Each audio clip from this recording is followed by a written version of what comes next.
So yo, what's up mga brad, sa hindi ko pa ipagpatuloy itong sound test nitong dalawang halimaw itin, ay isi-shoutout ko muna itong nag-order nito, Mr. Cord Lara ng Naga City South ng Cebu. Maraming salamat sa pasobra mong bayad, sir. At ito po ang pasobra mong bayad, ibinili po namin ng ulam at pinagsalo-saluan po namin buong team. Yung mga pakapin ninyo, binili namin ng ano? Yun po ay pagsasaluan namin. So yo, what's up mga brad, so ngayon may isi-sit up na naman po kami itong halimaw itin na order ni Mr. Customer na taga Naga City South ng Cebu. Ito po ang ilulod natin. Tusundra po ang brand, pero single magnet lang po ito mga brad.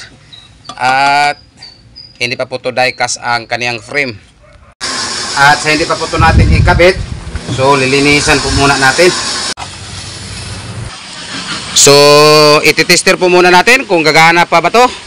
Dahil ang sabi ni Mr. Customer ay ipatester po muna, tsaka pa ikabit. Baka hindi na po gumana. So ayan, gumana pa. Okay pa ang continuity. Ayan. So ayan, hindi pa sumagad. So hindi itin po to. At ito po ang box na kakabitan natin. So ayan. So ayan, tapos na po namin na ikabit. So baka sa susunod na po ito na araw isa sound test namin.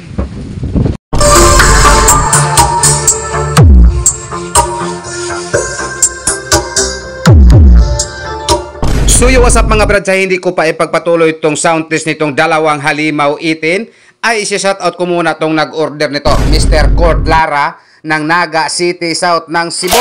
Maraming salamat sa pasobra mong bayad, sir. At ito po ang pasobra mong bayad, ibinili po namin ng ulam at pinagsalo-saluan po namin buong team. Yung mga pakapin ninyo, binili namin ng ano? Yun po ay pagsasaluan namin.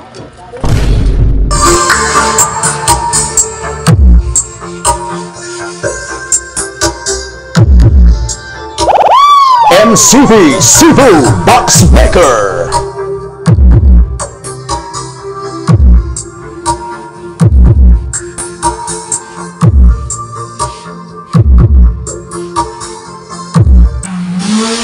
Masikunin ko sang bangko no.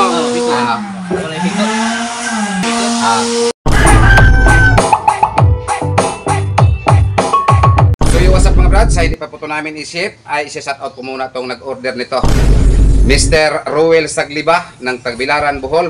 So ayan na po ang 2x2 setup mo. Isa-sound test po muna namin to sa hindi pa po ito namin isip. At sa hindi pa nakaalam kung ano po ang nakaload nito, ay papakita ko po muna sa inyo. Ito pala ang nakaload sa kaniyang sub. Ito po ay Live 18.4. At ito po ang nakaload sa kaniyang mid. Ito po ay PE 1250. Crown po ang brand. At ito po ang nakaload sa kaniyang high. Yan po ay BCS 450 Broadway po ang brand. Itong sound test namin ay pahinaan lang po ito namin. Dahil ito lang po ang GX7 na Kevlar ang isa sound test namin itong 4 na box. At least mapakinggan po natin kahit mahina lang. Ngayon ipagpatuloy na po natin itong sound test ito.